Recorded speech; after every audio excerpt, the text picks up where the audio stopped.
They say that empires are carved from ambition. But what if an empire was reborn from a single visioning omen that cleaved destiny in two? It was on a night burdened with restless winds and deep hush, October 27th, the year 312 AD, when Constantine lay in his tent near the Tiber. He was not yet the ruler of Rome, nor had he embraced the cross. Yet sleep eluded him, and into the dark came a dream across of anguish and triumph, blazing above the black sky, bearing words that burned themselves into his heart. In hoc signo vinces, in this sign you shall conquer. Dreams are shadows, but shadows can guide. At dawn's pale light, Constantine summoned his commanders. Their faces were mapped with fear and discipline. He did not speak of strategies or alliances. Instead, he summoned painters and armorsmiths and had the cross emblazoned upon the shields of his legions. The symbol glowed sharply against the steel. It was not just pantet, it was prophecy. They marched toward the Milvian Bridge. The river murmured beneath, carrying with it the breath of countless histories. The bridge itself was a choke point, a trap woven by fate. On one side, Constantine's forces, fierce, determined, hearts hammering with a sense of destiny. On the other, Maxentius's army, entrenched behind iron gates and scowling armor. The air stank of sweat, dust, and the promise of blood. They clashed. Steel sang and shattered. Horses screamed. Men tumbled into water and silence. The battle raged in waves, a storm of bronze and resolve. Constantine's legionaries, each bearing the cross, surged forward with newfound fervor. Legend says, lightning cracked above the bridge, as if the heavens themselves heralded the turning tide. When the dust settled, Maxentius lay fallen, the bridge strewn with bodies. Constantine stood amidst ruin and victory. He had not conquered just a man, he had carved a threshold in time. That night, the empire's heart trembled and shifted. A new dawn broke over Rome, golden with potential. But what is victory if the soul remains unchanged? In the days that followed, Constantine walked the Senate with unyielding purpose. He did not abdicate the titles of Caesar or Augustus. Instead, he fused power with faith, forging a new identity that would resonate through ages. He was emperor, but also harbinger. A pagan kingdom bowed to anointed bureaucracy. Statues of gods watched as crosses rose in their shadows. In the year 313, he and Licinius promulgated the Edict of Milan, decree of religious tolerance. For the first time, Christians could worship freely. Temples were repurposed, basilicas rose in forgotten corners of the city, and in secret chambers, baptisms echoed. This was no mere legal reform, it was a spiritual earthquake. Imagine the awe, a persecuted sect, once underground, now breathing in daylight. A man named Constantine had lifted their chains, and in doing so, had bound himself to a new covenant. He knelt beside them, washed in water and ritual. Some called him opportunist, others called him visionary. But in that act, the empire's heart beat to a new rhythm. His court was a tapestry of intrigue, philosophy, and piety. Cuvius wrote of him with reverent awe, weaving words of prophecy and pilgrimage. As philosophers debated his virtue, soldiers whispered of miracles and omens. Rome's best minds gathered under the new sun, crafting laws that blended Roman justice with Christian morality. Augustine would call it the city of God, though its foundations still lay in earthly might. Yet Constantine was not above conflict. The old guard, entrenched in tradition, fretted and schemed. Rivals plotted under moonlit halls. Battles erupted at Antioch, Danube, and Sirmium.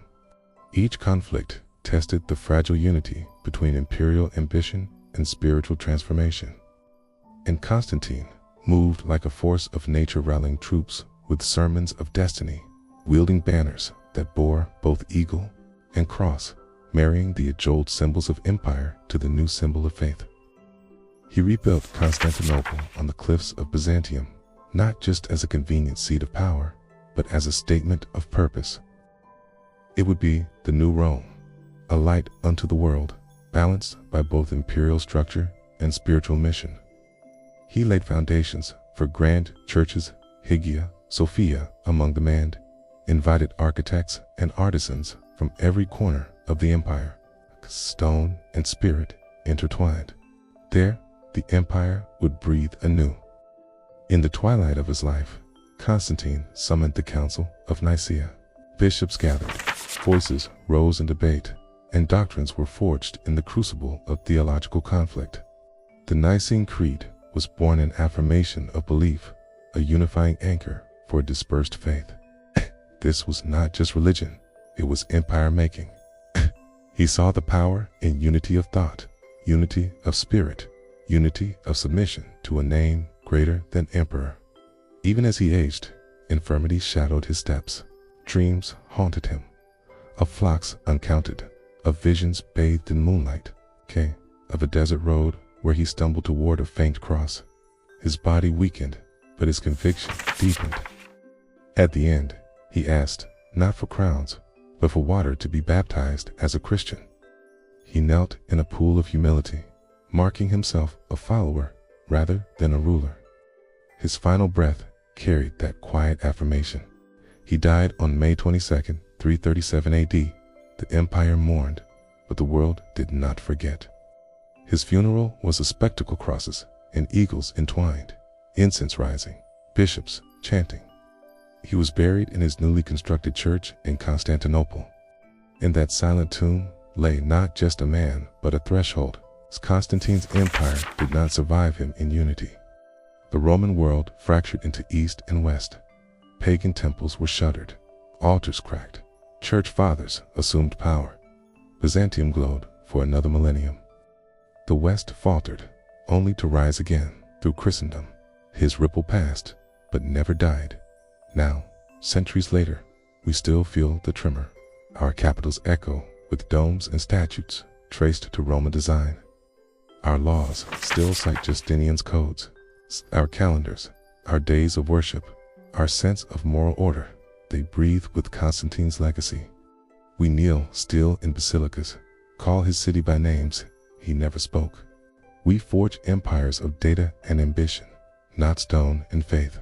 Yet, we still trace our roots to that vision painted on shields in 312.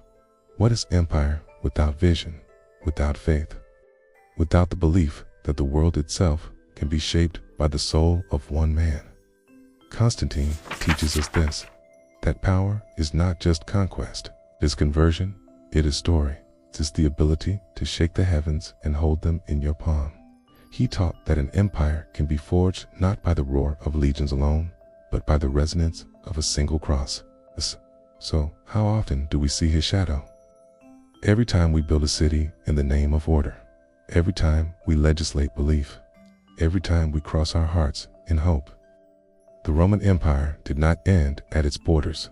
It faltered, transformed, and rose again within us. And yet, this was only the beginning. Constantine's vision shaped empires, but his legacy carved through time itself. Beyond the bridge at Milvian, beyond the Edict of Milan, beyond the golden halls of Constantinople, lie deeper truths. The Council of Nicaea, the rise of a city born from faith and steel. The echo of an emperor baptized not in blood, but in belief. In the stories that follow, we will journey further through the creeds, the cathedrals, and the contradictions. Through the divine storm that forged a new world from the ashes of the old. Stay with us, because the empire did not end. It transformed, and so did its myths. The tale continues.